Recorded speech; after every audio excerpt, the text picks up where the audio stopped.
take a walk around here at the AGM. One of the exhibitors is Loction Auction. And I'm sure you're wondering, who are they? What do they do? What a catchy name, right? And how are they related then to the services SETA? How have they interacted with them over the years? Joining us this afternoon is the founder of Loction Auction. He is Mr. Tsitso Setai. And Dr. Setai, good to have you with us. Thank you for having me, Oskuk. Tammy. I'm so sorry. Thanks for having me. Not a problem. So talk to us about Loction Auction. Who are you? What a catchy name.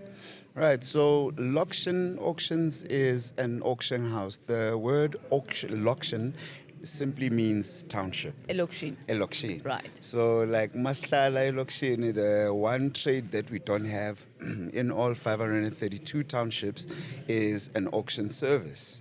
So the auction service essentially sells away your clutter to another person who's looking for it at a really low rate or at an affordable rate, so to speak. That's quite a good service, but I wonder, what is it that you auction Nitengisani?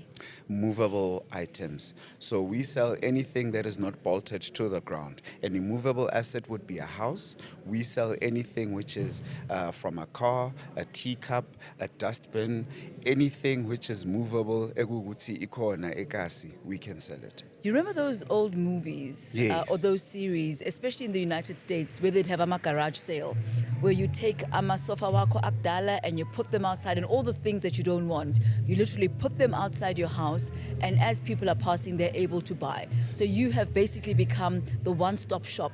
So you don't have to walk up and down the road, but you can come to Loction Auction, bring all your goodies, and you can shop. It's actually a very nice analogy, the way you put it. The jumble sale, or the garage sale, that's what as they put called it, yes. Is one method of sale, which is a traditional sale.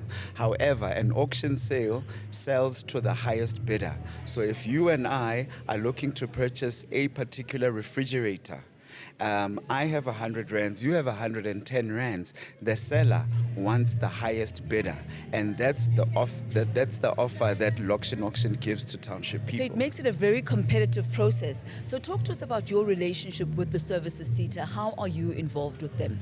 Well, for one is that in townships we do not have an auction service, and in order to create awareness, the help of services SETA brings us closer to the market in order to educate people about the auction career, auction or opportunities that are there within the auction industry, and as well on how to participate in an auction by itself. Now, lastly is that because we do not have auction services within the township spaces, we then attract people that have assets that they are selling in established areas in order for them to sell it to the bottom of the pyramid market. I mean, when you talk about auctions, I immediately think of property auctions. I immediately think of car auctions. Are the skills transferable? For example, if somebody learns how to sell a Loction Auction, will they be able to use those very same skills learned and transfer them into another industry? People are people everywhere. The auction industry is quite wide. An auction can sell vehicles today, an animal tomorrow, livestock tomorrow. So if you are looking to be a veterinarian, an auction space would be a very good space to start at, because that's where we sell livestock that end up in a butcher somewhere. If you are looking to be a mechanical engineer and we are selling vehicles, you are the one that's able to diagnose these vehicles, so you'd be able to transfer those skills into the area of your choice. So it is a gateway to many careers that are existing within the form. And what are the characteristics needed for an individual to actually flourish in this particular career? What type of personality do you need to have? What ought to be your strong points? Well, confidence is one thing. If you are able to speak openly to people, if you are able to negotiate, if you are able to move around the circles where people, and you are able to source information about the items that one would need to buy, the items that one would need to get rid of out of their company or their homes, then you are just the auctioneer. Your relationship with the services SETA, how have they helped your business? Talk to us about some of the highlights of the road and the journey that you may have traveled with them. The road that I'm about to travel with the services CETA is that they would be able to assist me in getting me closer to a learnership market in order to teach those that are in the townships on how auctions work so that they can create a career or employment out of the auctioneering space in order to actually educate people that when a vehicle is repossessed from a township, it is only getting sold in an established town. Whereas now, if we have as many auctioneers in a township, we'd be able to have vehicle auctions within our own spaces and be able to circulate our economy within our own spaces. So, Nigupi Manje, which township are you at? And what are your plans for expansion? We are currently in Vosloorus in the East Rand. We are in Guatemala in Springs. We are in Soweto, Jabulani. We host auctions every week in each of these areas, and we are looking to build a 9 provinces. We are looking to have at least 3 branches in each and every province. And of the 532 townships, we are only looking at least by the end of 2026 to have 27 branches nationwide. That's absolutely amazing. We certainly wish you all the best. Thank you very much. And I'm wondering, the individuals who do get trained, and after you've given them the skills of how to become an auctioneer, what do they end up doing? Do they end up becoming employed under Lokshin Auctions, or are there opportunities for them to start their own branches? Ngikhuluma mhlawumbe uzosyndicate, babizani uzoshaya a franchise model. Franchise model is always an option. However, the auction industry is very open. You are not really an employee when you work for an auction house. You are self-employed within a brand. So Lokshin Auctions as a brand is giving an opportunity to anybody which is in the township space to go and source an asset which is out there that they can then sell through the platform of Lokshin Auctions and make a commission for themselves. Whether they want to get employed and be administrative in that space, we are able to provide that particular opportunity. Someone who's in logistics that's able to move assets around from one warehouse where a retailer has items that they have stored that are end of line range, and they're able to move it to our facilities. We are then able to assist them in order to sell those items and have them getting to their new owners. What an innovative product that you've come up with. We wish you all of the best, and I just really hope that young people within the townships, but also specifically within the rural communities, can take advantage of this opportunity. Because, you know, there's always something to sell. Yeah. There's always somebody who has something that they want to dispose of. Manje, you don't have to just give it away. You don't have to go to the classified, the yellow pages. Yes. Yes. And he's there to assist you. Thank you so much, and we wish you all of the best. Thank you very much, sister.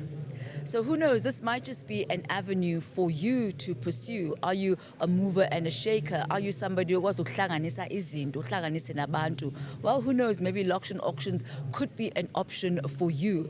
As you hear Ntate Sedai saying, you can pretty much be an entrepreneur.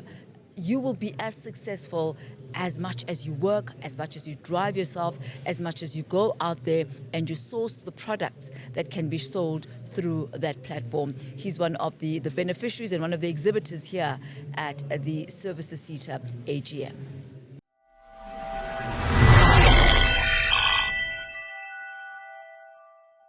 The AGM is an opportunity for various stakeholders to converge as the organization reflects on the year that was. Joining us this afternoon from the National Association of Bargaining Council is Mr. Omang Parag. Good to have you with us. Welcome. Thank you very much, Tammy. Great to be here. So could you tell us more about what the National Association of Bargaining Council does? Okay, the National Association of Bargaining Councils is a forum where all the various bargaining councils converge to discuss matters of common interest. So in terms of bargaining councils, our core issues that we deal with is collective bargaining and dispute management. So individual bargaining councils come with their issues, and we discuss it to see how we can form solutions for all bargaining councils. So that's basically what we do, a unity of bargaining councils. The unity of bargaining council. And what is your relationship with the services SETA?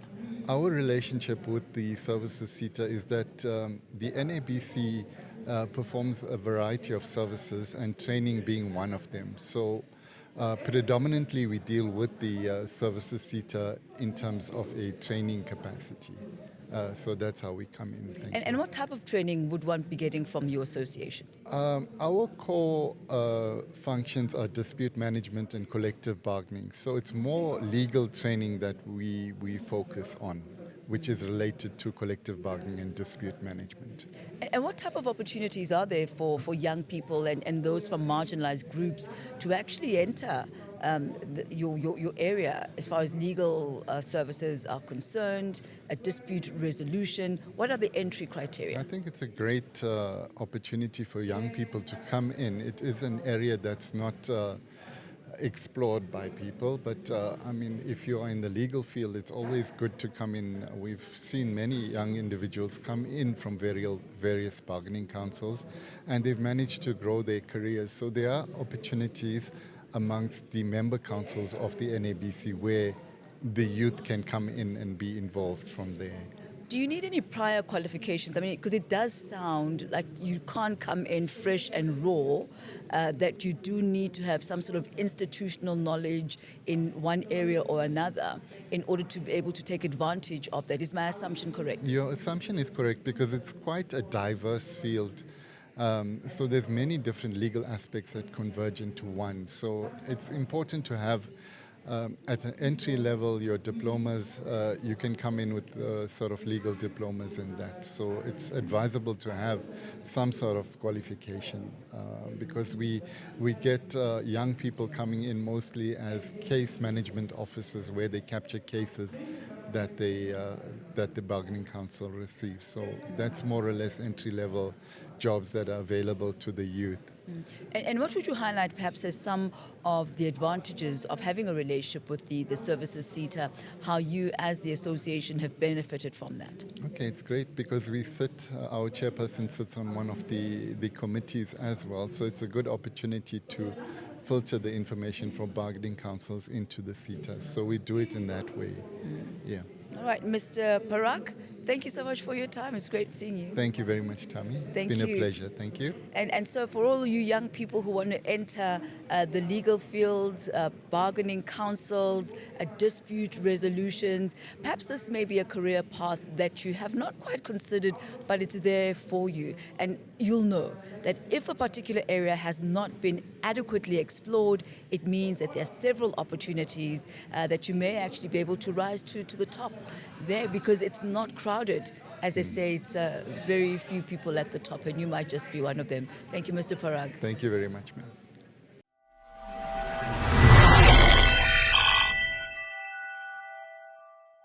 Now, one of the exhibitors here at the Services SETA AGM is the Mjangi Group, represented by Tsakane Mtembi. A very good afternoon to you, Mr. Mtembi. Afternoon to you, ma'am. So tell us more about your group, the Mjangi Group. What do you do? Who are you? Okay, so Mjangi Group is an auctioneering company, but we don't just specialize in auctioneering, we also do training. And what do you auction?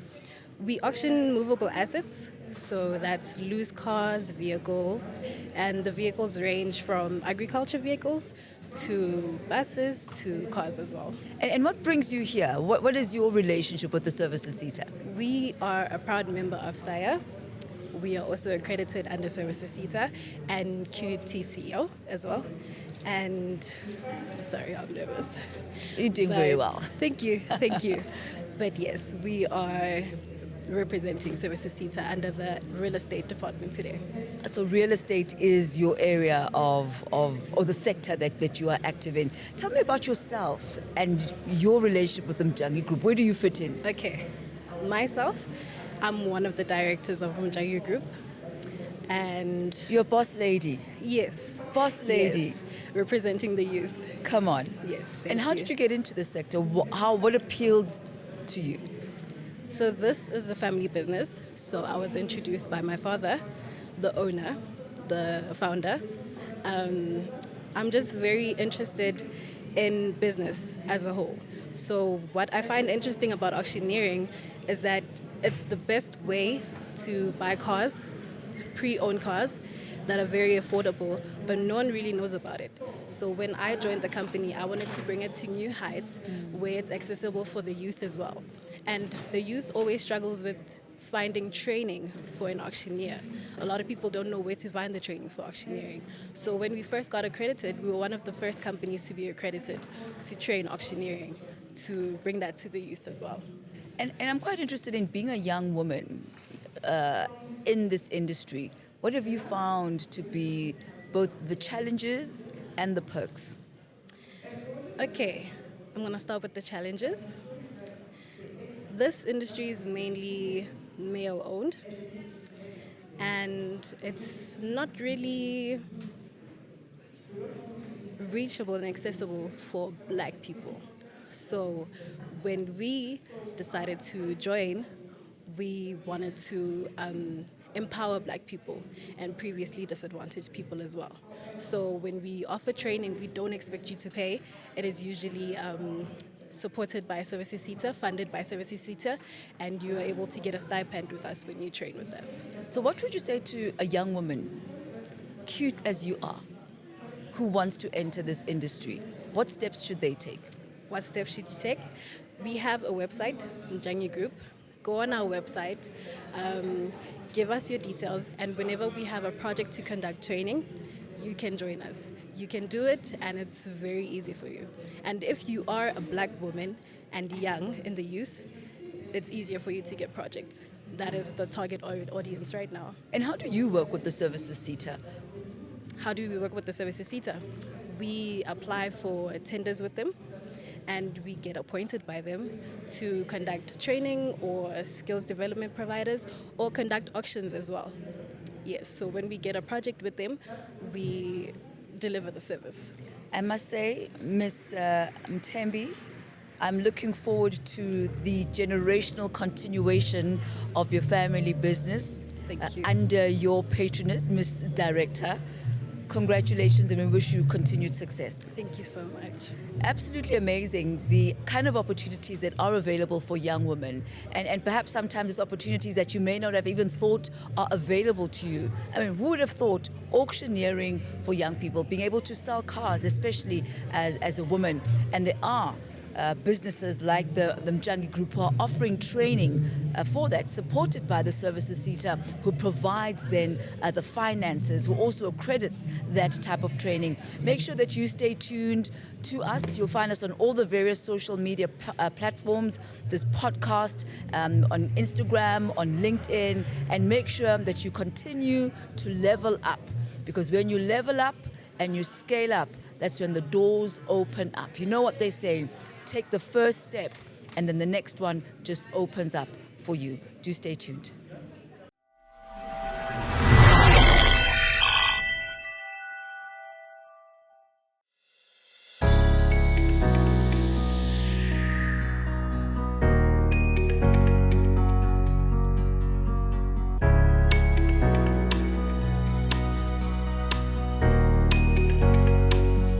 As you know, the Services SETA covers a number of sectors within the South African economy, and one of those includes communication and call centers.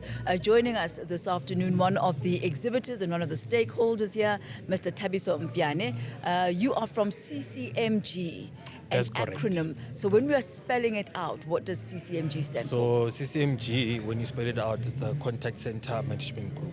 And what do you do? So we're basically a professional body within the contact center industry. So what is the relationship between the contact centers and the Services SETA? Okay, the relationship between us as CCMG and the SETA, or Services SETA, is Services SETA assists us with providing funding for us in order for us to train people within the contact center industry. And what does one need in order to qualify for training? All right. You see, in a call center, you get some call center agent who don't have any qualification, but they're working contact center. Some you get, they've been working for a number of years, but don't have any qualification. So as CCMG, we apply for grants at Service Cita in order for us to train people within the sector industry. Somebody who's wanting to come in and maybe they're watching or they're listening to us today, they don't have a matric, but they've heard, good, ngiyaphilela lapha kuma-call center. Yeah. Do they qualify? Yeah, we get some people who have they don't have matric, they do qualify. So if we get someone who doesn't have matric, then he works at the quota center, and you find out the person is worked for a number of years. What we do, we apply for what we call an RPL program with the service seater. What we do, we take the experience that the person has, then we compare to your qualification and create that learner. At the end of the program, that learner will get a full qualification. Maybe we'll get a level 5 in contact center manager. And talk to us about the opportunities, the employment opportunities that are available within the call center industry. All right. As you know, contact center is a very broad industry. One of the available opportunities being a call center agent, whether outbound or inbound. Yeah.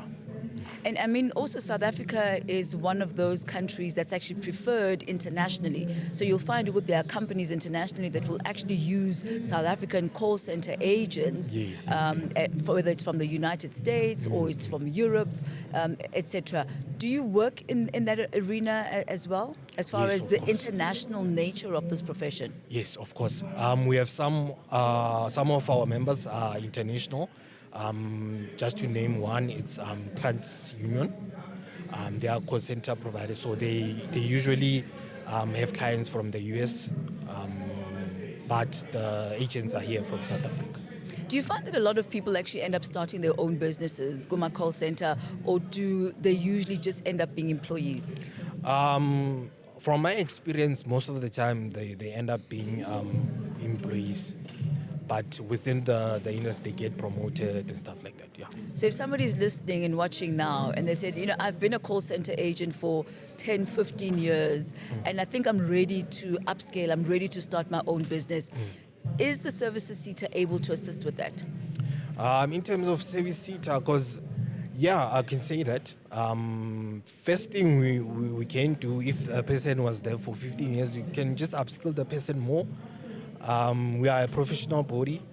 We also offer CBD points. So the more points you have, the more chances you have for other opportunities. Thank you so much, All right. Ntate Mpiane. Yeah, that's Wishing correct. you all of the best. All right, thank you. So there you hear it. If you've been working in the call center industry, it's not the end. For many people, it's just the start. And there are opportunities to upskill and upscale within the very sector that you have gained proficiency. Continue to level up.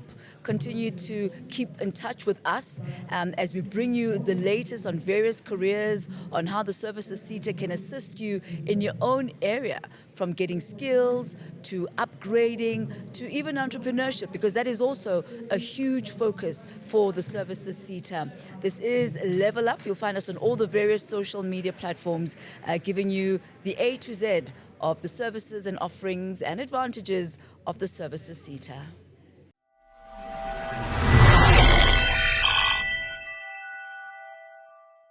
Also at the Services Seater AGM this year is the Public Relations Institute of South Africa, known as PRISA, joined by Ms. Anna Jordan. Good to have you with us. Thank you very much, Tammy, for having me. When we talk about public relations, especially those who are in love with the whole communication sector, it's quite an attractive industry for many young people, I think, to be in, especially in the advent of social media. Yes. But talk to us about yourselves as PRISA. Who are you? What do you do? As PRISA, we are the professional body for public relations and communications. We do have members across Southern Africa, not only South Africa. We have members from sectors including PR, communications, marketing related sectors. We have membership from different levels, starting from students And I agree with you to say at student level, it feels like, PR is all glamour, but there's so much more in terms of public relations than the glamour itself. So the levels that we have at PRISA in terms of the membership itself and affiliation is, like I said, students, and then we have affiliation. This all depends in terms of your qualifications that you hold, the work experience that you have, and then to the highest level, which is your APR, which is accredited in public relations. This is for senior management, your CEOs, and. But for you to attain the APR, that level, there is a whole lot of process. It's just not registration, showing your qualifications or proving your work experience, but it also goes with POEs, interviews, panel interviews, etc. So the other levels that we also have in terms of the membership at PRISA, we have the Chartered Public Relations Practitioners. This is for also senior managers, 6 to 10 years of working experience, and then the public relations practitioner, which is like almost junior but middle management. You've really described various tiers within the PR strata. How has the services CETA contributed to training and development and progress within the industry and the sector? Thank you. Actually, the breakdown just echoes in terms of the project that we are actually currently running with the Services CETA, with the support of the Services CETA, which is the candidacy program for CPR learners. This is somebody who is like, we are at affiliate level, and CETA just wanted to have an exercise where we can see how we can progress from one tier to the next, coming from affiliation to the PRP candidates program. So for us to be able to do that, we had to put in, remember, for you to be awarded a designation, you need your qualification and also you need work experience. But this one was for entry-level affiliates where they have minimal work experience but not have qualification, but not have experience. So we had to run this program funded by Services CETA so that we can place these learners and prepare them for the workspace, whereby we give them a practice course, they take the training, and then we also place them, and then they can be able to have the work experience that they require for them to qualify to attain this designation. So our designation tiers, they really correspond nicely with the programs that Services CETA run, because we all have different tiers where we have your students, we have all different kind of tiers, and we're just working together with Services CETA so that we can professionalize the industry, if I may to say, and create a pipeline whereby we start at student level and just, One of the mandates of the Services CETA is to ensure that South Africa is adequately skilled for its future. And looking at the future and the digital revolution, we are in it, it is here, we are feeling it, we are living it. How has the advent of the digital infrastructure and the digital world actually affected what you do, how you do, and how you view public relations? Because I assume that the entry-level individual is not the same as the entry-level individual 10, 15, 20 years ago, because a lot of young people come into the industry already kind of having practiced in many ways because they live on the digital platforms. Could you just comment on that and where you and the CETAs come in ensuring that this particular profession is future-proofed and ready for the digital tomorrow? Thank you very much, Tammy. Actually, this is like one of the key focus in terms of us as PRISA, because everyone, like almost our members, are concerned to say we are going to lose jobs. AI is taking over. Technology is taking over. We need to, we don't really need to human factor to everything. So when it comes to Services CETA, it's giving us an opportunity to be able to train individuals whereby whatever you studied 20 years ago, like now fax is what, this, that, all those, they don't exist.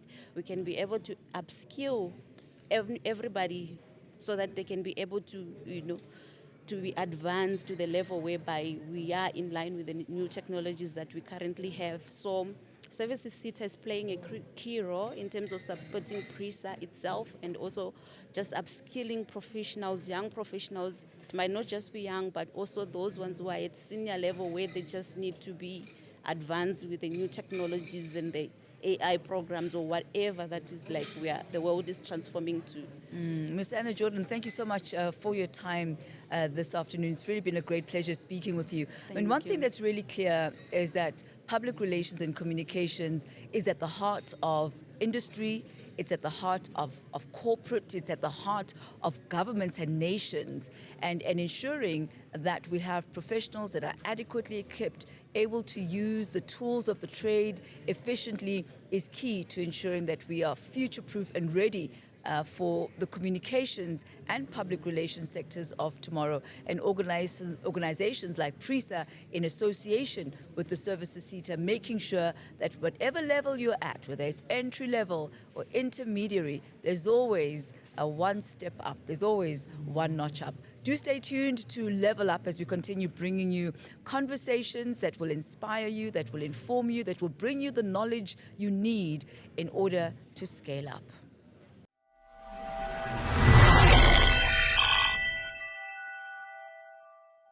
Have you ever wondered what it takes to be one of those men or women who is strapped up in a harness cleaning a window that is on the 50th floor? A mission impossible. Well, we're going to find out with our next guest this afternoon. She is Vicky Nell, General Manager of Gravity. Vicky, good to be chatting to you. It's great to be here, Tammy. I should have really guessed just from the name of your company, Gravity, that you're all about defying the odds. You are way above all of us. But tell us about you, Gravity. What do you do and what brings you here to the Services Sector AGM? Well, we provide a multitude of services for challenges faced in the work at height environment.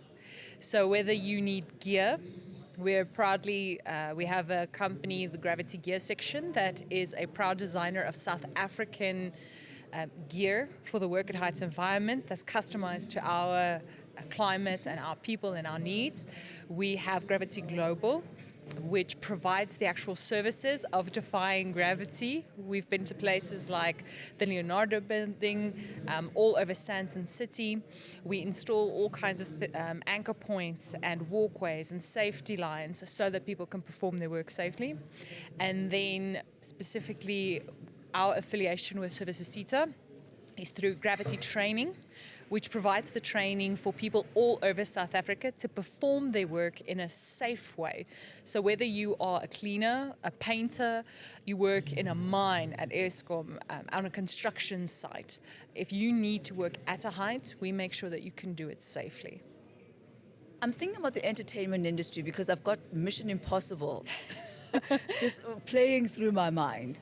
Do you also work within that sector, the entertainment sector? Yes, we do. We have a specific section of our work that caters to riggers.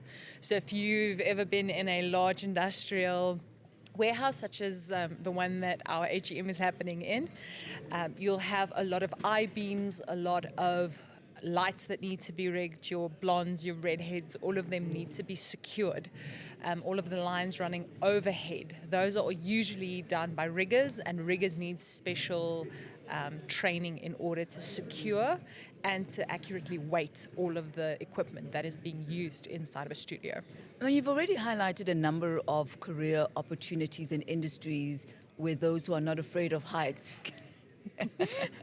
those who are not afraid to go bungee jumping can actually pursue. Could you just highlight some of those? Because I don't think many of us are actually very much aware of what the options are and the fact that this is a specialized skill set.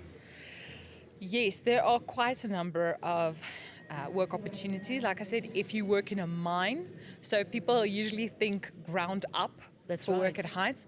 But if you can fall, we call it a fall factor. Whether you can fall from a chair, so if you're in the installation of solar panels, if you are in a fiber environment, if you service telecommunication towers, if you work on a construction site where there's literally just I-beams, if you want to work on an oil rig, if you want to work in the entertainment industry, anything from the circus where they have to rig the trapeze artists to a full feature film set where they have to rig the lights, special effects, any of the environments that require you to please not fall to your demise, there's an opportunity for And, you. and what are the entry points? Like if somebody's listening now and they're thinking, wow, that's quite an adventurous, adrenaline jerking career that I want to pursue.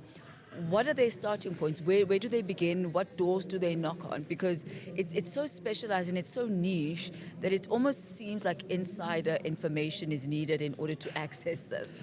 It's actually really, really simple to access, which is why I'm so grateful for Services Theatre for the opportunity for us to come be a part of this, is to make awareness or create awareness in the industry of what's really available, because it's some of the most basic jobs, and I feel there isn't enough light on it. Like I said, we belong to the cleaning sector, so safety when you're cleaning, especially in malls and things like that. You can go to a number of different training providers in South Africa. We're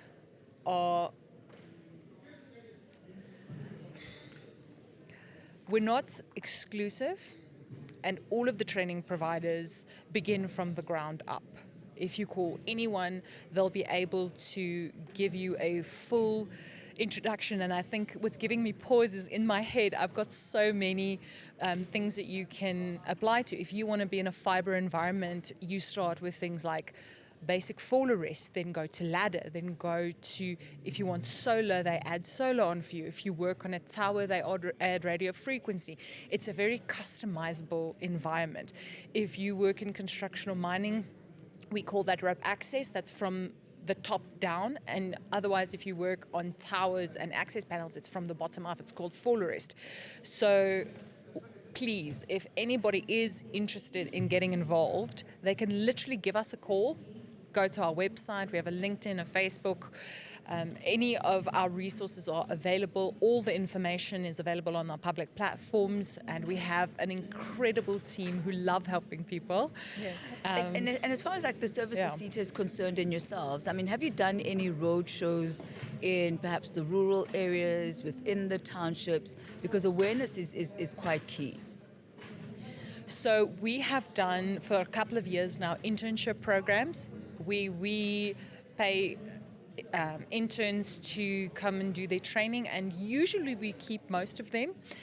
And our affiliation with Services Theatre up until now has been for accreditation, raising of standard in the industry, and we now have in 2026, which we are very happy to announce, initiative with the Services Theatre, with Dhladhla and Mr. Nkosi, that we will be taking on interns exclusively for Services Theatre in 2026 to run through the internship program. Absolutely amazing. Well, thank you so much, Vicky, Nell, for chatting to us today. I must say I'm adequately intrigued by the services that you offer. Thank you so much. That's Vicky Nell from Gravity. So if you're one of those people who is not afraid of heights, if maybe climbing up a tree has been one of your favorite pastimes, this might just be a career that you would consider. And Services Seat are there to ensure that when you do it safely. Because we know that what goes up must come down, but let that be a voluntary coming down. Continue staying tuned to us on all the various social media platforms as we bring you career opportunities, skills development opportunities, internship opportunities that will really make your head spin as they open up a whole new world for you.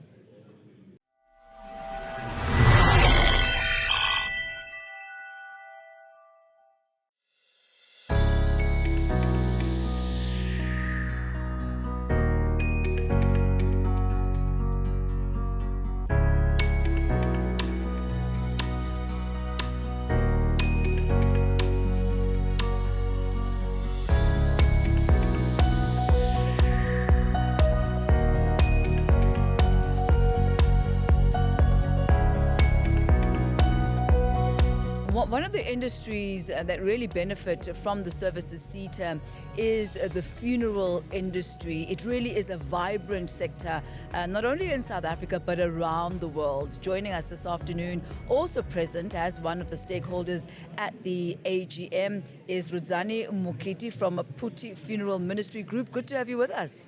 Thank you so much. Why was it important for you to be here at the AGM today? What were you hoping to hear? Today we are here because as Puti Funeral Ministry Group, we are part of CETA through SAFPA.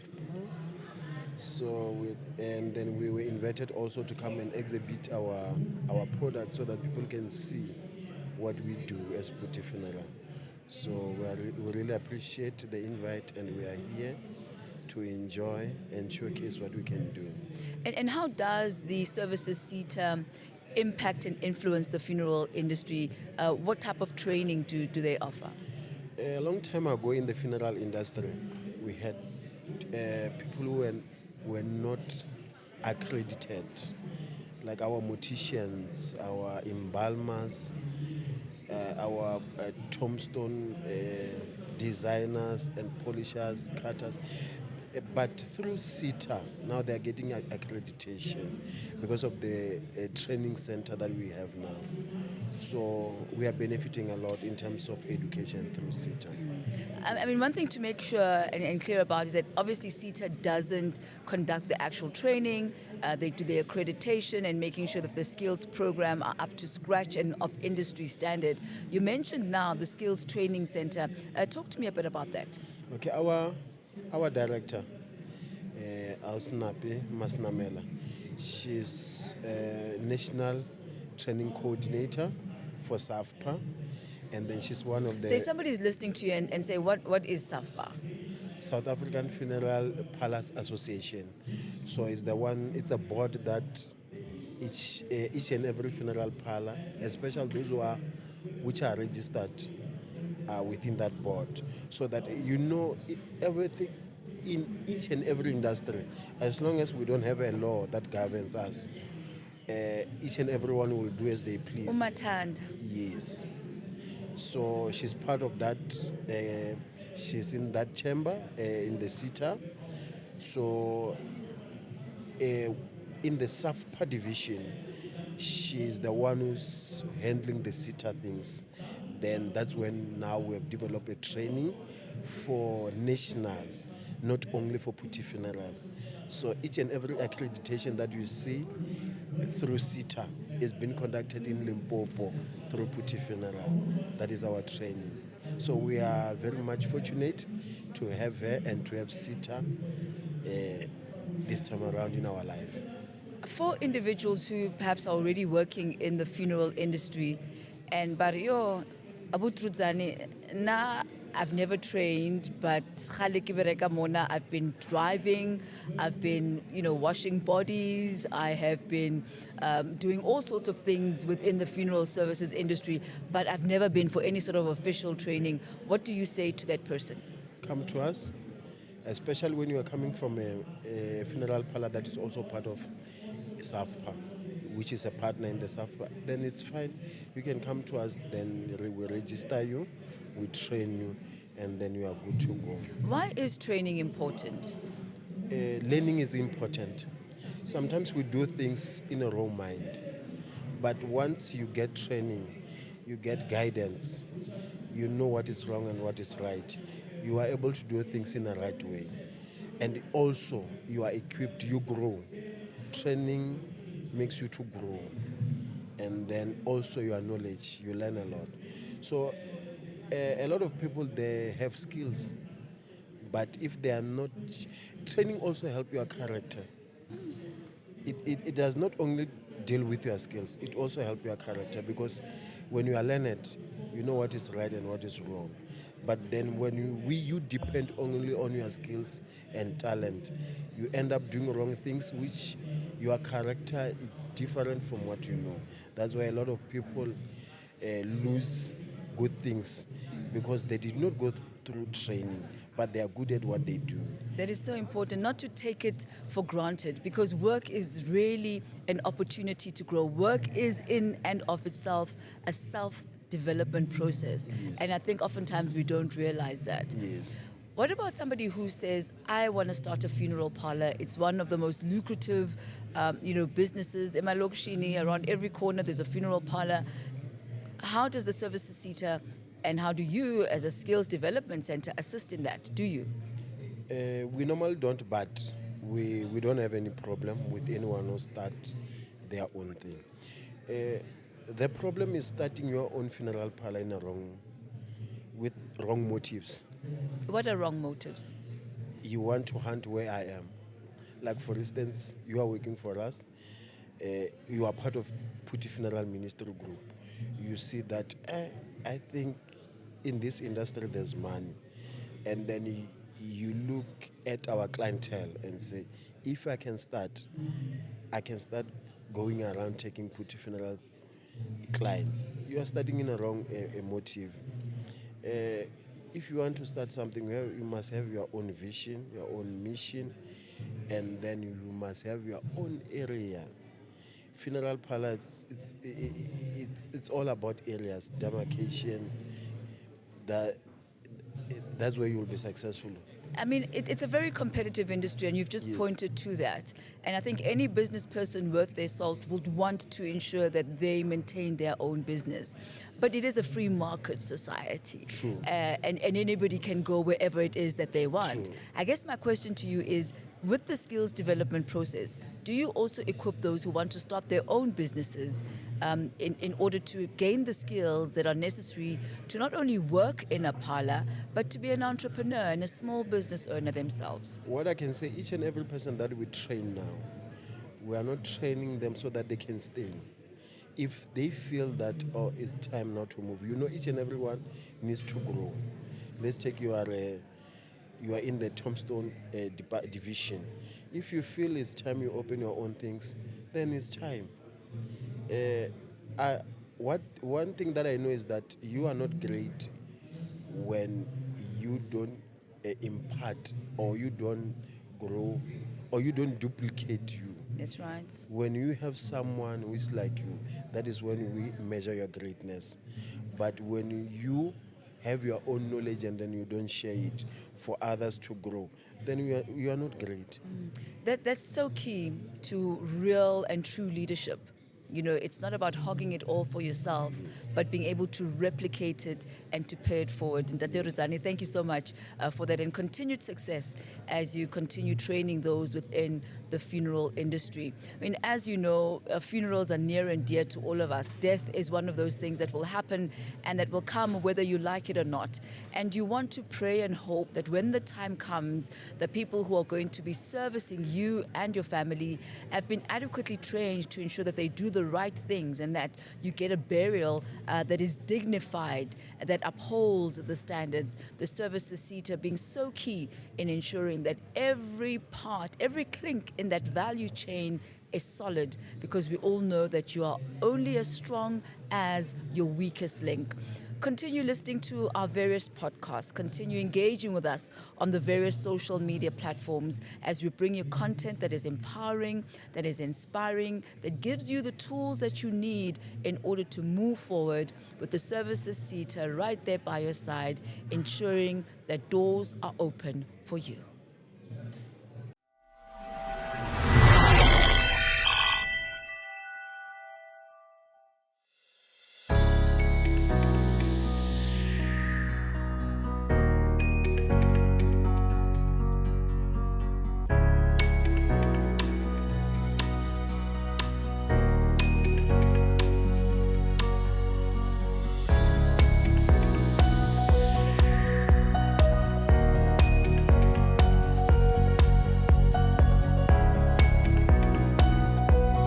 Big highlights at the Services Seater AGM is just experiencing the number of different sectors that are actually supported by and being supported by the Services Seater.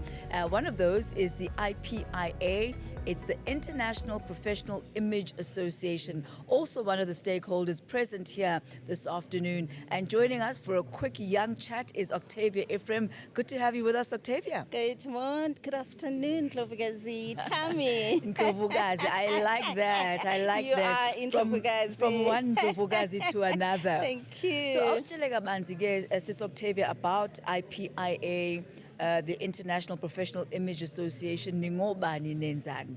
Oh, fantastic. Siyabonga kakhulu sisi.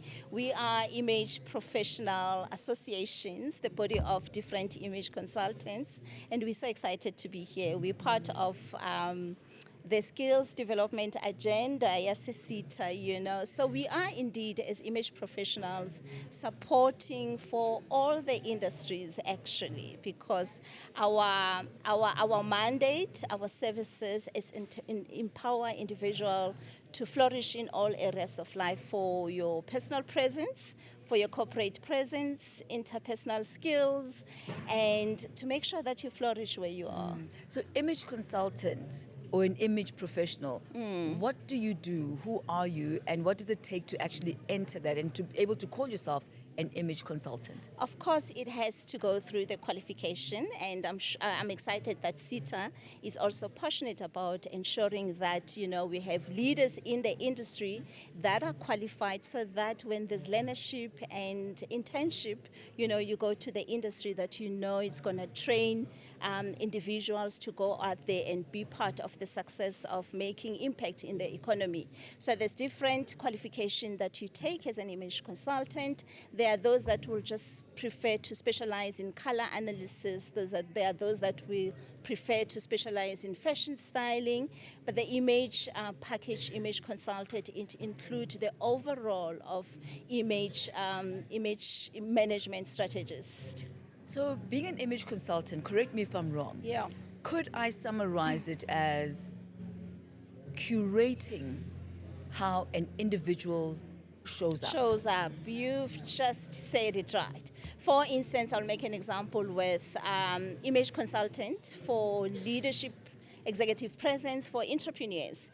You've got entrepreneurs that have incredible products, but when they have to present themselves, their services, they cannot show up with excellence.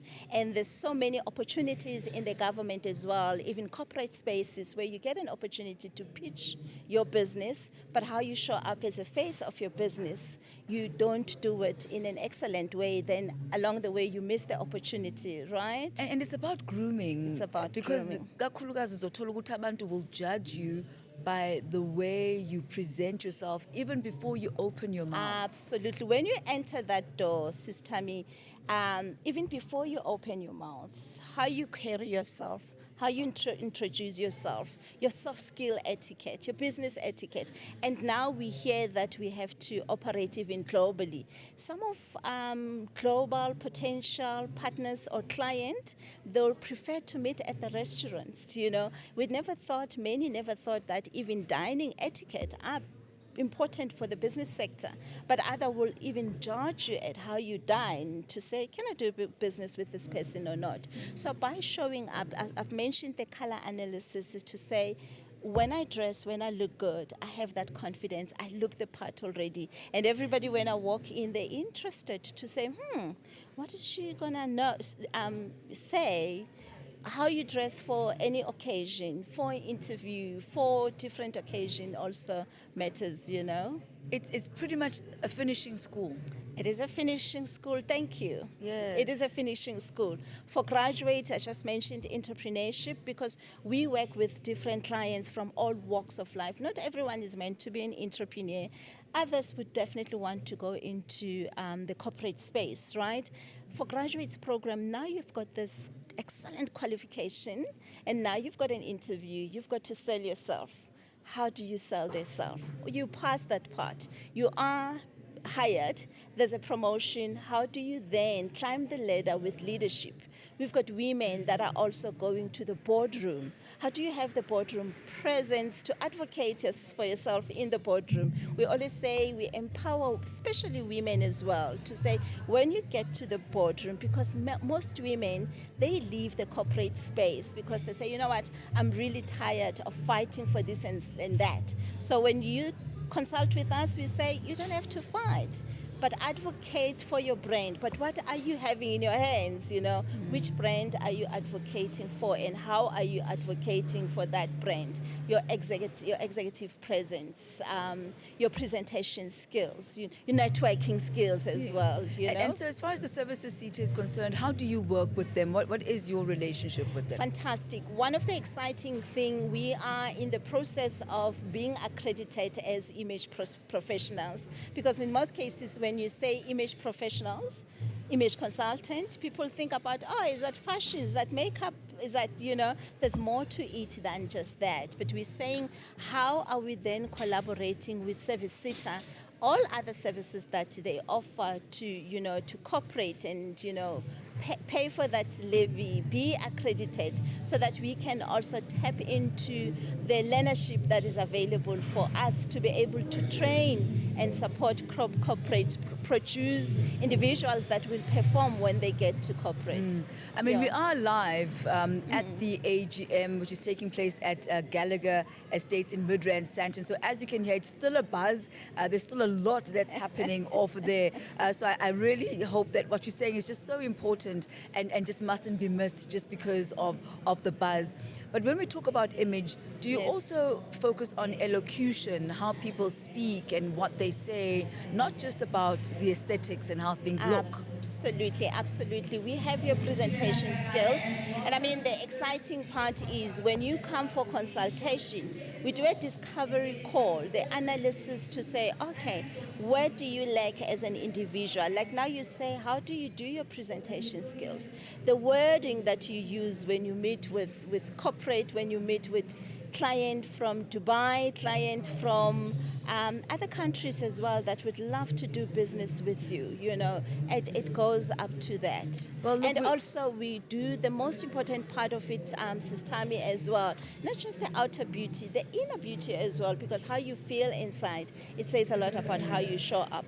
So I'm just wondering about culture, because culture plays such a huge role in how we show up and how we present ourselves. Yes. And in the global village that we're living in now, I mean, we're part of BRICS. We've just hosted the G20. Yes, we are an ma'am. integral part of the global community. Do you touch on that? How do you interact when you are dealing with the Chinese, for example, who've got their own cultural practices? When you're dealing maybe with somebody who is from an Islamic state, because they also have their own rights. When you're dealing with other cultures. Absolutely, absolutely. Even before we get to corporate, Sistami, it happens within our country.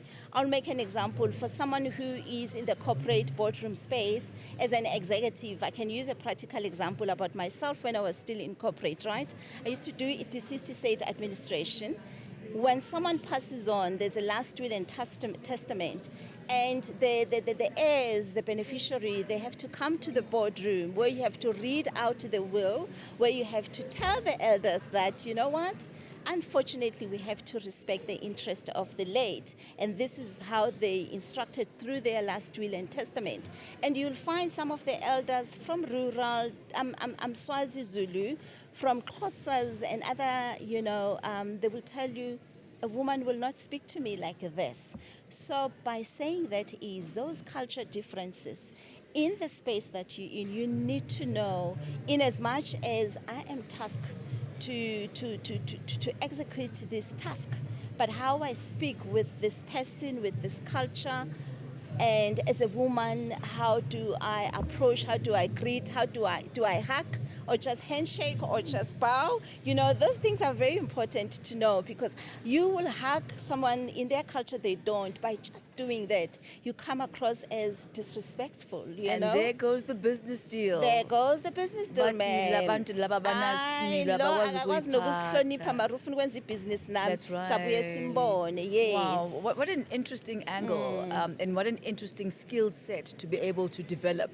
They call them soft skills. But ultimately, those soft skills are perhaps sometimes the premier important skills. They're the important cornerstone skills. Absolutely. Octavia Ephraim, it's been an absolute pleasure speaking with you, and all the best as you continue with the accreditation process with the services SETA, making sure that image consultants are adequately trained and able to put their best foot forward. Because ultimately, as you say, this is not just about one industry, but it's really the kind of skill that is transportable throughout various sectors. We thank you so much Absolutely. This afternoon. Thank you so much for having us, right? Absolutely amazing. So the services SETA also offering accreditation for the International Professional Image Association. They're little things. We call them the little things, but oftentimes it's the little big things, because it's those little things that make all the difference. Continue engaging with us on all the various social media platforms. Listen to the Level Up podcast that we're bringing to you to ensure that you level up, that you are skilled, that you are prepared, that you are adequately equipped in order to take your skills to the next level, wherever it is that you may be placed. This is one of many. And as I said, we are coming to you live from the Services SETA AGM at Gallagher Estates.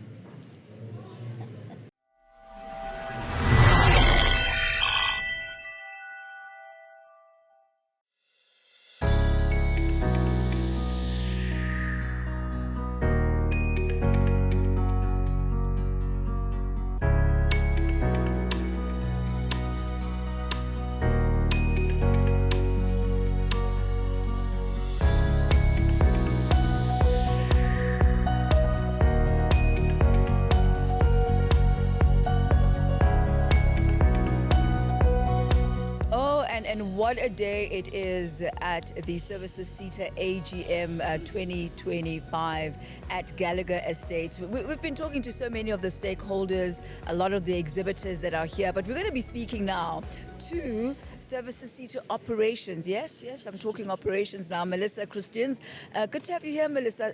What are your views of this afternoon and of the AGM? Okay, I thought it was a good engagement for our executive management team and our stakeholders to have an oversight of what is currently happening in the Services SETA. So there has been a lot of nervousness regarding the administration, a lot of uncertainty in our sector with our stakeholders. So it was a nice opportunity for our stakeholders to have an indication of what is currently happening within the Services SETA, what are our plans for the future, and just an opportunity for them to engage with our seniors. What would you say has been the outcome of today? Because obviously the issue of administration has been really key, being in administration since the month of August 2025. That really did bring a lot of jitters into the industry with stakeholders not being sure about what the future holds. Do you believe that the interventions that have been put in place are adequate in reinstating and reinstilling that sense of confidence?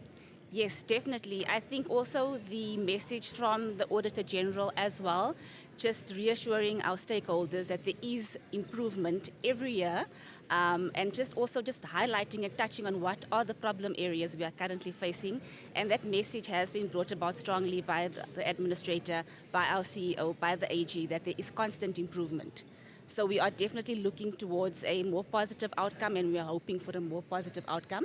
I think that our stakeholders can feel comforted after today's message. I think there was a uniform message of improvement, and then also the reforming of the Services SETA. So a lot to look forward to from our stakeholder side. Okay, I'm going to ask Melissa that as we speak that you look at me, and let's ignore all of these non-existent people. All right, I'll try. Okay, awesome. Okay. Operations. Yes. That was also one of the key areas of concern that came out from that workman's report and research that was done. Could you highlight for me the measures that have been put in place to ensure that operations are streamlined, that procurement is above board? Okay, so just to clarify for you, in terms of operations, so we do the learning projects, we do quality assurance in terms of our project interventions. So that's the operations. We implement projects, and we also have the quality assurance side of that.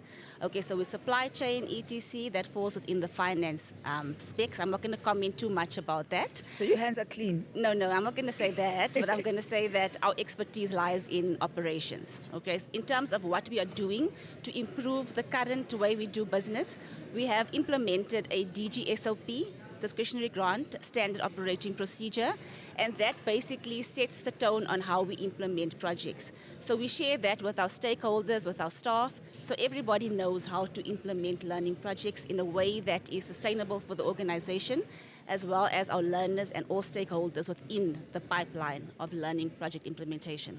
And how would you rate the success of the projects and the programs that you have rolled out as far as the outcomes are concerned? Okay, so in terms of the throughput rate shared today, 80% throughput rate, which is quite good in terms of implementation. There definitely has been an increase in quality.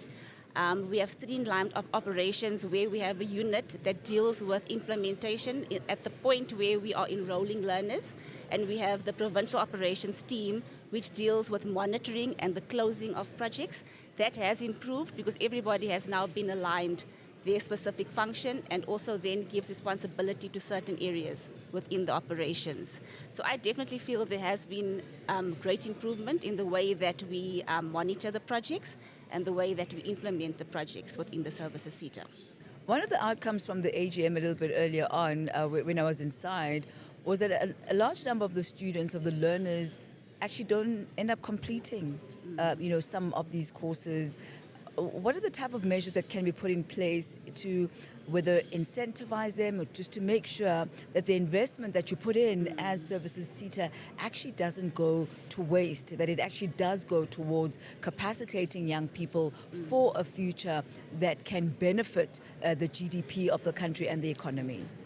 All right. Okay. So definitely increase project monitoring, making sure that the learners are being monitored, making sure the learners get the proper mentoring that they need. Also, there's external factors that lead to learner dropouts, such as other opportunities. Some of these learners actually gain employment and they drop off of programs.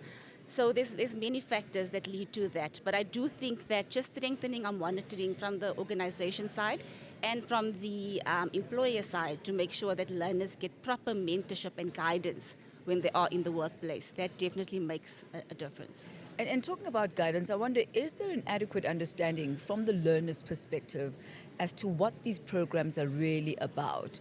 Because ultimately, work is not just work. Yes. You know, I was actually just talking to one of the stakeholders earlier on, and we were talking about what work actually does from a personal development perspective. Is there a comprehensive, holistic approach to workplace and life preparation, do you believe? Okay, what currently happens is the services SETA does get involved, and we meet with learners at the induction process to explain the benefits of this program. We also explain to them what they can expect for the duration of the program. We also expect that the employers then also have these sessions with the learners. But it does differ from project to project. So does the success rate of the project from project to project. But there is implementation things that happens. Some of the employers do have like work-life sessions with the learners. They have various induction sessions, taking the learners through their policies and procedures and guiding the learners in the workplace. Yeah. So somebody's listening now and they say, I've been listening to this podcast, I've been listening to this series, and there seem to be so many opportunities that are available, but these opportunities are quote unquote out there. Yes. How do we bring these opportunities home? Where do they go? Which doors do they knock on in order to be able to see this being manifest in their own personal lives as well? Yes. So we currently have an exciting opportunity. For the first time, learners can now apply to the services SETA directly for internship programs. So we have an open window for 20,000 learners to be placed on a 24-month workplace program. So if you're a university student that's graduated or a TVET learner that has graduated, you can go onto our website and apply to participate on this program. So just enter your details and you will be put on the list and considered for those internship opportunities. What great news, Melissa. And we're going to leave it on that great news note. That's Melissa Christian's Services SETA Operations. I love the fact that it's a one-stop shop. All you need to do is to go to the Services SETA website. Irrespective of which sector that you've specialized in, you'll be able to get your entry point. So instead of knocking on multiple doors, just go to the Services SETA website and they'll make sure that you get placed. 20,000, and that is not a small number. So continue staying with us, continue listening to all the conversations, bringing you the knowledge, the skills that you need to empower yourself, bringing you all that you need to level up.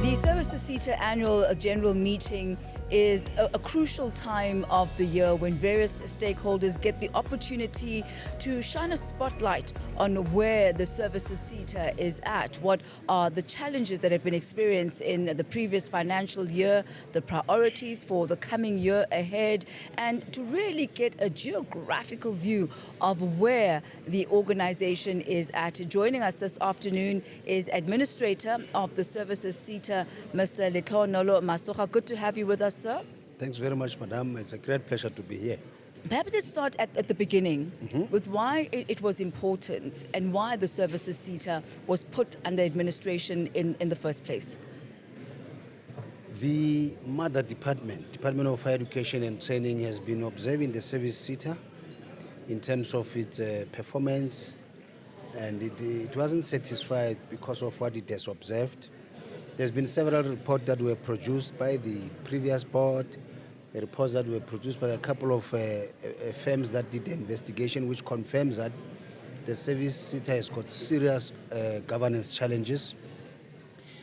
For the last 7 years, we haven't achieved a single unqualified audit, not even clean audit, unqualified audit. Over the last 7-10 years, we've been accumulating what we call commitments, which started from as little as just below a billion rands up to 4 billion rands. There has been an attempt to reduce those commitments, but at the time of going into administration, we were sitting at 3.4 billion rands. What that means is that the organization is sitting with the reserves in the pool that it cannot put to good use because they've been committed into something else, but that cannot be accounted for. So part of the administration is to deal with those issues. The Service SETA has been in the news for all the wrong reasons, allegations of malfeasance, allegations of irregularities, some bordering on allegations of corruption. You would know of the amount of noise that OUTA has been making in the media about issues in the SETA. So the department looked at the totality of all those issues and said, unfortunately, some of these things happened when the board was here. Over the last 10 years, there has been a board when we could not achieve an unqualified audit. And they felt that perhaps the best thing to do is not to appoint another board, but rather appoint an administrator and see if over a period of 12 months we can have a turnaround plan that changes the problems that are there, especially from a point of view of tightening up internal controls where the leakages are internally. And I think that was a right decision from the side of the Department of Higher Education, because when you've got an administrator, you've got the benefit of agility, where decision making is taken in due time and decisively so. Unlike if you've got a board wherein you have to assemble a team of people who do not see things the same way, and you get caught up into a decision-making process. So I think over the last 3 months that I've spent in the institution, I've seen what is happening, I've seen the real challenges that the entity is confronted with, and now we've started the process to deal with those challenges. And talking about those challenges, I mean, you've only really been in your seat since August of 2025. Some of the challenges that you've highlighted are untraceable service providers. Could you talk to us about how that impacts the Services SETA and what that actually means? When you talk about untraceable service providers, what are the repercussions thereof? You've got a list of what we call commitments. Some people were appointed as early as 2020, 2021. They are there in our books that are appointed. There's a contract in their names. And we're looking for them, we can't find them. There are some people that have been appointed 3, 4, 5 years ago. We can find them and we can account for them, but their appointments would have been overtaken by a lot of time, because in 2021, the curriculum was not the same. In 2021, the rates were not the same. In 2021, the person who was 19 is now 20, whatever. The person who was 25 now is 30. The person who was 35 now is almost 40, whatever. So there's been a time lapse in between, but also, naturally, when you appoint a service provider, let's say we appoint them for a period of a year or 2, and 5 years has lapsed, but you still have got these people in your records. The crucial question here is, does the appointment of a service provider automatically mean that funds have already been dispersed to that service provider? Not exactly. That's why we call them commitments. What it means is once you appoint a service provider, you must, let's say we appoint you for a training project for 100 million. Once we appoint you, there must be 100 million lying somewhere for you. But once that project is not implemented, then this money lies there. It's not helping the people that it's supposed to help. It's just sitting there in our account. Like, as I say, we're sitting here with commitments in excess of 3 billion. That money is sitting there idling when young people are unemployed on the streets and they're hungry for education and training. And those are some of the problems we want to solve urgently. How much money has been returned back to Treasury from the services SETA? Part of the reason why you've got this money growing in leaps and bounds annually is because we are a Schedule 3A entity. We don't necessarily like a department return money to Treasury. We roll it over so that it can be put to good use the next year. But unfortunately, even if we roll it over, you can't use it because there is a contract to it. So you must eliminate that contract. It's already been allocated. It has been allocated, but it's not being spent. It's just sitting in your account. And the issue is, why are we even there? So what we are doing is we've embarked on a process. We've appointed a law firm, a firm of accountants and auditors. They're zooming into every transaction, every appointment that we've made, whether it's 5 years ago, 10 years ago. We want to understand who are these people who have been appointed. Why have they been appointed for? What have they been appointed for, and why are not doing the work? Some people argue that they were told to stop during COVID, but if you're told to stop during COVID is long gone. Right. Why are you not coming back and saying, where is my contract? You allow 3-4 years to lapse. So those are the issues. Are those funds still there? The funds are there. You've checked on the funds. We're not talking ghost funds. The funds are still there. The funds are still there. They are safe in the account. But we don't get funds to keep them in the account. Right. We can't keep public taxpayers' money into our account, and we just enjoy looking at them that we've got a fat bank balance. That money belongs to the poor people of this country, the students who do not have bursaries at TVET colleges and universities. That money should be going to them, changing their lives. That money should be going to youngsters in the farms, in the villages, in the townships, training them about skills that they require to change their lives. And let's talk about that. I mean, we focused on the service providers and the challenges there. But there's also another challenge that you've highlighted, and that is the low impact level of the skills training, especially in marginalized groups and marginalized societies. Can you just expand on that? You see, the work that we do of training unemployed South Africans and employed South Africans, it's not just a tick box exercise. We have to invest money in quality education and training that is intentional to empower especially the unemployed with the necessary skills and experience, and that is why we're emphasizing work-based experience that they should accumulate over a period of time, so that when they finish with this training, they know that they are ready to enter the labor market. Unlike in the past when you just spend the whole year sitting in the classroom being taught theory. We want a little bit of theory, but we want practical experience. Similarly, the employers that gives us pays the levies to give us the funds that we have, they've got employees in their companies. We want those employees to be empowered annually with the necessary skills so that they reskill themselves, they upgrade their skills so that they can get promotions, they can look for other employment opportunities. Let me give you an example. In South Africa, you've got thousands and thousands, if not millions, of professionals. People who are electricians, they are plumbers, they are millwrights, they are all sorts of professions, but they do not have the papers. Why? Because they didn't have the opportunity to go to a formal education and graduate with a certificate. But those people are more knowledgeable and experienced than even a person who's got a university degree. So what you then do, you put some interventions, we call it recognition of prior learning. And you put those employees into a program, you reorientate them, then you subject them to a test. Once they pass the test, then they qualify, they've got a certificate. A person at the age of 40, 50 is now, for the first time in life, is a qualified electrician, is a qualified plumber, and all sorts of other profession artisans. And that's a part of the things that we want to do with this money, not for the money to sit in a bank account. The reputational damage that the services sector has encountered over the past few years, what do you have in place in order to rectify that? How do you once again instill confidence? The reason why this year you've got an annual general meeting this big, wherein we have invited in excess of 500 stakeholders, is because we wanted stakeholders to be here, spend half a day with us, and we give them an assurance that we are alive to the challenges that we have experienced in the past, but it's not enough to talk about the problems.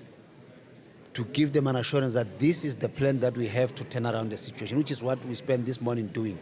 To say this is a set of challenges that we have identified, but this is the path that we want to follow to deal with these problems. And we have assured them that when we meet again here next year, same time, we would have done a whole lot of work and turned around the corner, so much that you can have a service sector that you can trust, that you can rely on, the service sector that work with the stakeholders in the chambers, in the constituencies, but also that services its ultimate beneficiaries. The employees in companies that are due for training and the unemployed youth that are out there. What are your key priorities moving forward for the next financial year that are going to be central to your turnaround plan? Improve the audit outcome. At least if we could move from qualified to unqualified. The audit process is in such a way that you can only move from the bottom and go up. So we are seated at the bottom already. We're at qualified. So all what we need is we want to go to unqualified before we go to what we call clean audit. That's one.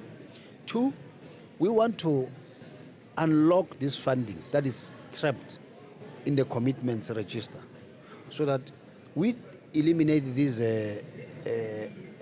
inexplainable contracts, pull that money and reinvest it. That is why we're talking of introducing a 20,000 ambitious program of enrolling interns across the country, across the various industries. We need that money. We need R1 billion to put 20,000 learners into the internship program, because you have to pay for their training, you have to pay for their stipends, all of them, for a period of either a year or two. So we want to unlock that money. But also, one of the things that is a priority for me is strengthening the internal controls, so that the weaknesses that are there internally of non-compliance with the legislation, with the regulations in terms of supply chain management, the hemorrhaging of the funds that goes out and unaccounted for, but also this malfeasance that I spoke about in the beginning, when people think they can do as they wish with public funds. Those are the things that I want to clamp down on, so that by the end of my 12 months tenure as an administrator, at least I can go to the department and say, Minister, DG, this is where we were and this is where we are now. I'd like us to wrap up this afternoon, Mr. Masoga, with talking about accountability, because it's all good and well to get the systems up and running, but it cannot just be water under the bridge. You mentioned the outer complaint a little bit earlier on. Those funds have still not been returned to the services sector, even though that contract was ended 6 months before it was supposed to end, but those funds have still not come back to the sector's coffers. As far as the procurement irregularities that were found inside the services sector, what are the accountability measures that are going to ensue post this? There are two levels to it. One of the most important things for me as well, being an outsider and observing the things that I see in the entity, there's just a general culture that is not good for any business. So we have to deal with that culture when people do not see anything wrong with abnormal things. Secondly, accountability is a cousin to consequence management. They go side by side. When we say we want to hold people accountable, we want to identify the errors that have been committed, and people must be subjected to consequence management. And that process of consequence management, fortunately or unfortunately, is running parallel with the investigations conducted by law enforcement agencies, particularly where state money has been neutralized and not accounted for. So those investigations are ongoing. We might not have charged anybody yesterday, we might not have fired somebody today, but those investigations are ongoing. There are some reports that I found them internally that points to some irregularities, and I've put together a team of legal advisors that are assisting me on how do we hold individuals accountable for their actions and inactions. And that is part and parcel of that process of engendering the culture of accountability, but also changing organizational culture so that people appreciate that in this game, especially in the public space, in this public service, we play by the rules. Are there any individuals who have had to leave their posts as investigations ensue within the services SETA? There are people who left, but ever since I arrived, there hasn't been anybody who left. And if I were to speak about people who left before I arrived, it could only be speculations. For now, I want to see people leaving, not because they're running away, but because they've been dealt with. They've been held accountable for their actions and inactions. And those are the ones that at the end of my tenure as an administrator, I would want to say, when I arrived here, there were people here. And these people were accused of 1, 2, 3, 4. We asked for them to account and they couldn't account, and we had to ask them to go home. Mr. Masoga, we thank you very much for your time. That Thanks very is much. Much the appreciated. administrator of the services SETA. The administration of the services SETA began in August of 2025 and will continue for the next year. He certainly has a laundry list of actions and tasks that he has to perform to ensure that the services SETA does deliver on its mandate, which is ensuring skills development, a quality learnership for the country's youth and marginalized individuals, ensuring that the human capital that is going to be the engine of South Africa's economy is well equipped to take us into the future.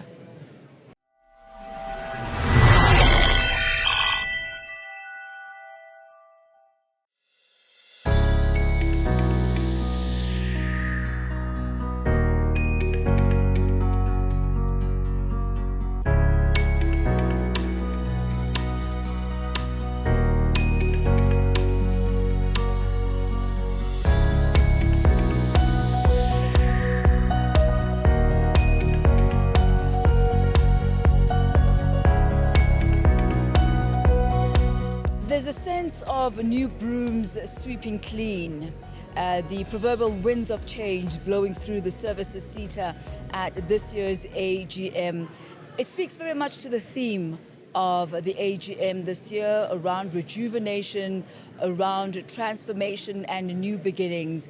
And joining us this afternoon to talk to us about this particular theme, the year ahead, as well as the AGM, is the acting CEO, Mr. Dhladhla. Good to have you with us, sir. Thank you so much, Tammy. Thank you. So you've just gotten off the stage. And I guess the worst is behind you. So you and I can just sit and have a chat. How did it go in there with this year's AGM? I think, first of all, this is one of the biggest we've done. Pre-COVID, we only had one that is to this size and magnitude. So I think having been doing 100 guests online, really coming out as an organization that wants to showcase what we do and showcase who we are. This launch of an event was quite amazing. And I think from the feedback that I'm getting from the people, it's very well received. And as you mentioned, it does give us that breath of fresh air that we are honestly going to change this organization. So let's talk about the theme chosen for this year, rejuvenation, rebuilding, and transformation. Why is it important and why now? Look, we've been having challenges for a good 7 years in terms of audit qualifications from the Auditor General. So now that has led us to being placed under administration. Usually when you're placed under administration, the administrator who comes in technically has the right to remove and replace people. But our administrator, when he came in, he said, look, I have no interest in replacing anyone as long as you want to work with me. Let's change this organization and let's create a new SETA so that the history and the issues that we've had for at least 7-8 years can be removed, and then we start from scratch. Because honestly, the South African students, the South African youth, they really need SETAs in this space. Because we are the bridge between high school and university level. So those youths who can enter into a university level, where do they go? That's where we need to come in. So our scope of coverage and what the level of support that we can provide, we also have to improve in terms of our own internal controls first. We must make sure our systems are proper, must make sure that our policies are aligned, financial management is well managed. The better we are managed internally, the better we can be able to deliver. So the rejuvenation of the organization is basically us changing the way we are thinking. It's taken some time for, I think, the colleagues to finally have that mind shift. Some are still lagging behind, but all of us are moving in the same direction. And what characterizes that mind shift from what to what?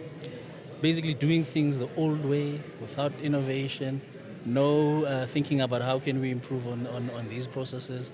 If something takes 30 days, now we can push it in 20 days, 15 days. I mean, we've started even improving on paying invoices from 60 to 30. Now, at least within 15 days, every 2 weeks, we're starting to pay.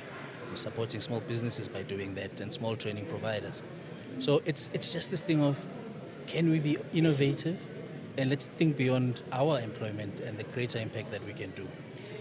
That certainly will bode well for all of your other stakeholders. But I find it quite ironic because you're talking about internal systems changes. You're talking about adaptation, about ICT improvements. And this is also the very same mandate that you as the services SETA ought to be focusing on to make sure that you future-proof tomorrow's employers so that those legacy institutions and the legacy way of doing things are quote-unquote brought up to speed. Talk to us about the interventions that you as the services SETA have put in place to ensure that the industry, the services sector, does not lag behind as far as being AI ready, as being digitally positioned for the future of work. Okay. So in one of our research works that we do when we develop our strategic documents, we identified what are the 5 things that affect the services sector. 2, which I think are relevant now for your question, is green skills and technology advancements. So we've been engaging a lot of employer companies to say, now that you are moving in the 4IR or the technological advanced space, how can we also then support and bring up the ones that are coming into the space? So in terms of coming up with innovative programs to say, we can fund your skills development, but let's also assist you with capacity in your space. Your colleges, your TVET colleges, we've built IT labs, we've built micro labs. We also assist in the smart skills labs as well. We've done a lot of research in terms of the green skills that we need to incorporate. In fact, the new qualifications that we are developing now have to incorporate globalization, international trade and skill, IT. It has to cover the green aspect as well. So it has to be a 360 qualification. In that way, we are then bringing the right skills into the industries which are moving at a very fast pace as compared to the public sector. So it's a give and take. Right. Information we get from them and how we can then also fund. Part of our funding targets that we need to do is upgrading of infrastructure and upgrading of equipment at training facilities so that everyone is learning on the same scale. I'm quite interested in the scope of your funding. I mean, you've mentioned built quite a few times, like built labs, built this.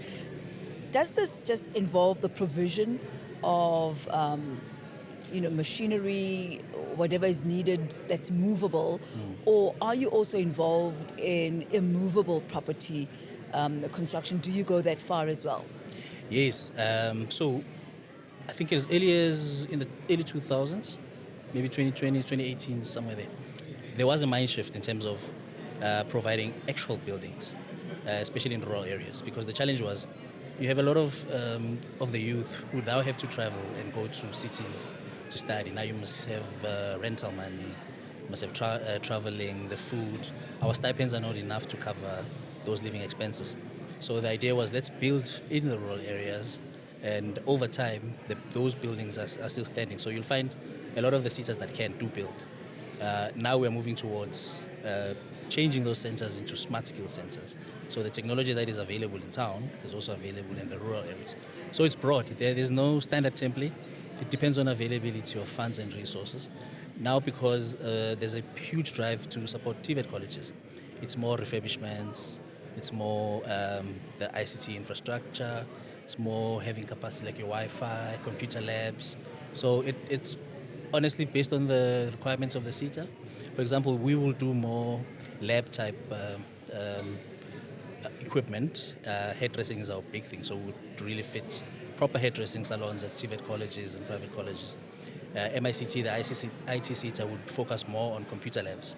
So everyone has their own niche based on the sector that we play in. But typically we all play the role of let's provide access, then fund the learners into those projects. As acting CEO, what would you say are your future plans, the big vision that you have for the services SETA during your time on the seat? What would you like to see happen? We're working in collaboration with Mr. Masoga, our administrator. My biggest thing has always been elevating TVET colleges. So if we can funnel most of our projects through TVET colleges and elevate and upgrade them, because TVET colleges are everywhere. It's 52 colleges across the country with multiple campuses. So we reach close to our hundreds in terms of the scope and coverage. And they're all over in terms of urban, rural, peri-urban. So if we can uplift TVET colleges, we reduce the burden on universities for new entrants, and we provide a different scale in terms of education. And TVET colleges are less cost, meaning you can get more students into a TVET college than you would for a normal university bursary student. For a first year, one student can probably pay for two at a college. So the value benefit is higher. Right. And we get to at least reduce the need for matriculants to get into educational spaces. That for me would work. The second one is to improve on our side internally in terms of audits and making sure that everything works properly. And we bring back the image of the organization. We've spoken a lot about the downside, right? About the challenges that you faced. But if you could highlight some of the key wins in the past financial year. Past financial year, we've finalized some of the building and construction in a number of areas, Northern Cape, KZN, Eastern Cape. The development of new qualifications has honestly elevated. We've moved from closing the year like 19 to now sitting at 61. So that has been a huge milestone change for us as well. And then in terms of your funding that we've done, we've also doubled our numbers from around 16,000 to sitting just above 28,000 learners that have been placed into the system. Well, now that we're on a good roll with the good news, it's towards the end of the year. You've got some amazing opportunities for interns, for learners, as well as various skills service providers. Could you just highlight what those are? If somebody's listening right now, the year's almost over, but it's not quite. There's still an opportunity to make an impact and to make a difference. True. For me, the special ones are, one, the special project that we are doing that purely is looking at servicing organizations that work with your designated groups. So we're looking for organizations that work with disability, that focus on disability, organizations that focus on rural areas, township revitalization, your youth, women, specific programs that really focus on a niche target, not your general training. So those ones are very special to us because those add value and they change the social experience of a lot of South Africans if done properly. Right. So we're trying to, apart from the normal targets that we're having, have those special niche projects that we know these are special. These actually benefiting beyond just having a skill. It's a life-changing experience. The second one is the big 20,000 interns that Mr. Masoga and ourselves have announced today. Power X Squared. Power X Squared, yes. The Power X Squared project. That one, honestly, it's just to address this issue of unemployed graduates. Because we realize that we're sitting on a time bomb and no one is really addressing it. We speak about it everywhere, conferences, multiple platforms, that on missing television. middle as well. The missing middle, Yeah. exactly. But we don't really do something directly involved with them. So we've basically placed the challenge to all employer companies in our sector and beyond, public, private, NPOs, everyone. If you can take an intern, then you have to give us a number. And we finished this 20,000 collectively. Naturally, there are accreditations and those things, but everyone needs someone. So here's an opportunity. Take someone in, take a youth, give them that opportunity. We'll pay for you. You know? And there's a third project. We've spoken about the special projects that's close to your heart, the Power X Squared, and then the discretionary grant The funding. discretionary grant. Yes. The discretionary grant is our normal funding mechanism that we do on an annual basis. So the only difference this year is that we've gone a bit bigger because naturally the budget has also grown. So we're going bigger in terms of the numbers. We've moved our numbers from by at least around 10,000 to shift up, excluding the Power X Squared numbers. So that one, it's purely an opportunity for all service providers, accredited training providers, SMMEs, employer companies, your TVET colleges, universities sometimes apply there, and also your professional bodies as well. So it's a broad stakeholder base that we're trying to at least reach, multiple avenues, ensure better success actually. The other one, if I can, just a little bit, we're changing the funding model for bursaries. Previously, we used to fund people, like individual students, which was very problematic. We struggled to get invoices, we struggled to reconcile who we have in our system, which always created problems. And the one thing you don't want to do is to negatively impact a student. If you're at a university and you're struggling to get your results, you're struggling to register, it's devastating. In some instances, even not paying in time, we find students being kicked out of classes, being kicked out of residences, which brings in other societal problems. So what we are doing now is saying we pay for the year in advance. The university just recruits for us, gives us the report in the beginning of the year, and then we just pay for the tuition. Is this limited to universities only or other skills development centers? Universities and TVETs. And TVET colleges. Yeah. Well, sir, we're going to leave it at that for today. Are you breathing a sigh of relief? Yeah, what definitely. percentage would you give yourself for this year's AGM? Being the biggest that I've done and being my first in the official title, it's definitely 120%. Anything beyond this it's not my fault. I've set the bar. They must just carry on. I don't know if you put that trap there for yourself intentionally, but where do you go after 120%? How are you going to top this up next year?